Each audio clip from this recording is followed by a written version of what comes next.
Assalamualaikum warahmatullahi wabarakatuh. Shalom nama budaya, salam kesejahteraan bagi kita semua, dan salam harmoni.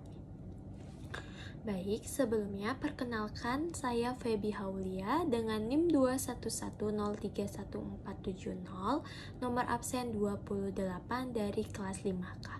Ini saya akan menjelaskan beberapa materi dari mata kuliah ini dan apa yang saya rasakan selama 1 semester ini untuk memenuhi ujian akhir semester pada mata kuliah Hypnocounseling dan NLP.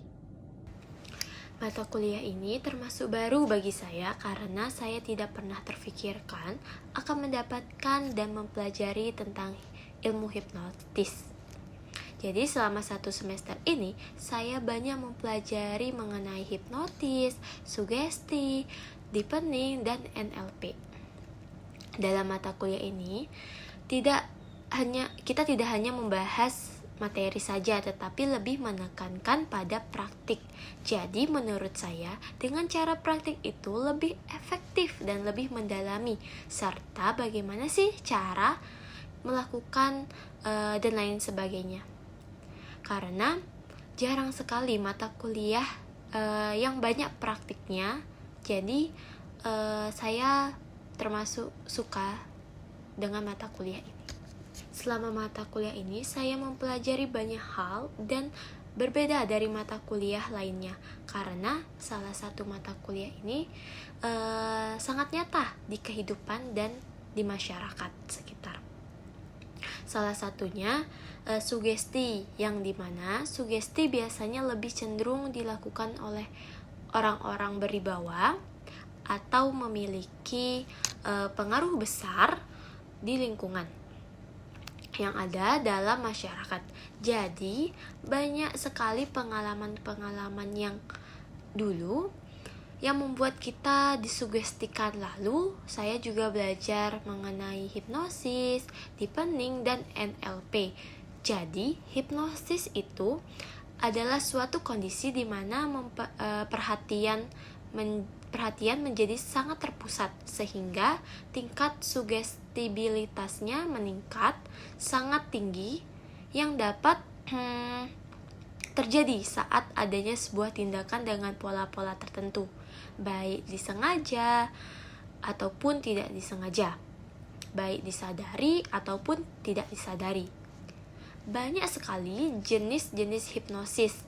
Nah, yang salah satunya yang saya tertarik pada mata kuliah ini yaitu self-hypnosis.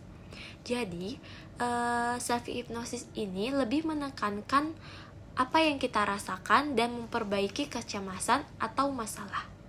Nah, setelah banyak melakukan praktik untuk memenuhi tugas mata kuliah ini, saya merasakan banyak sekali manfaat yang kita bisa ambil, seperti saat melakukan self-hypnosis, saya merasa cukup berhasil buat saya, dan tentunya efeknya juga kelihatan, membuat saya lebih mengenal diri saya sendiri, membuat tidak terasa cemas, dan jam tidur saya teratur, dan mengatasi segala masalah dengan tenang. Dan saya juga praktik bagaimana cara menghipnotis orang, dan itu hal yang baru bagi saya.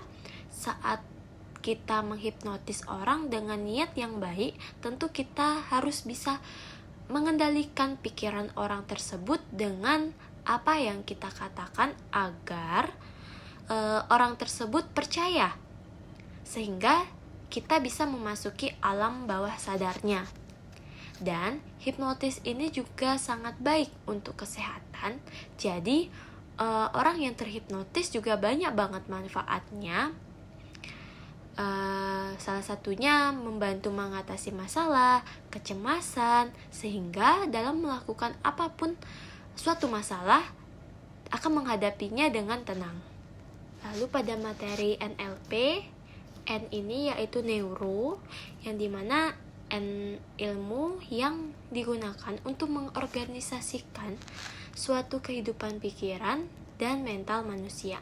Lalu L, linguistik, yaitu berkaitan dengan cara penggunaan bahasa.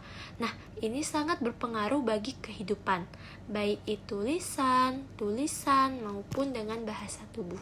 Lalu P, yaitu programming, yang dimana suatu urusan proses mental yang memiliki pengaruh terhadap perilaku untuk mencapai tujuan yang sebagaimana cara memodifikasinya dari proses mental ke suatu pengaruh yang lebih baik.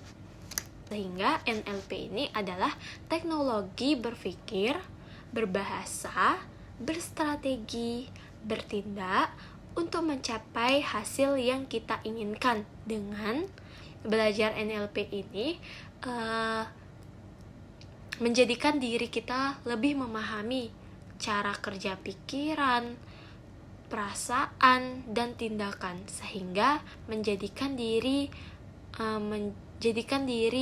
menjadi tuan bagi kita sendiri. Jadi pada NLP ini kita belajar bagaimana sih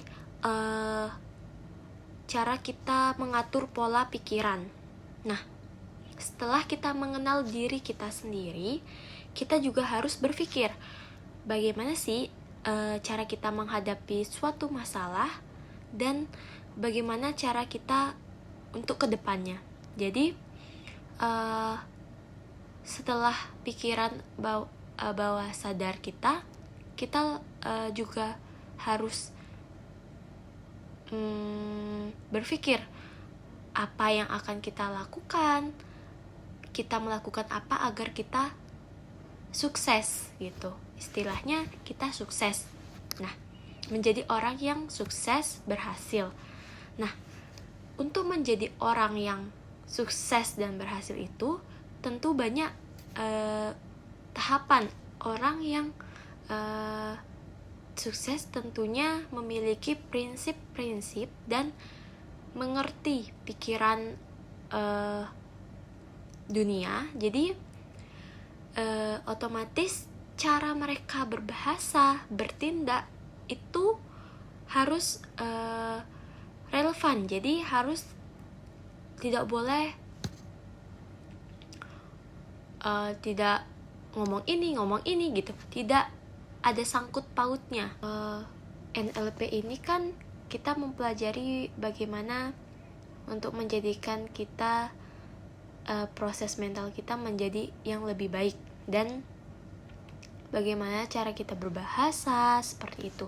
Nah, NLP ini yang memiliki dua manfaat, yang dimana NLP ini memberikan makna positif terhadap sesuatu.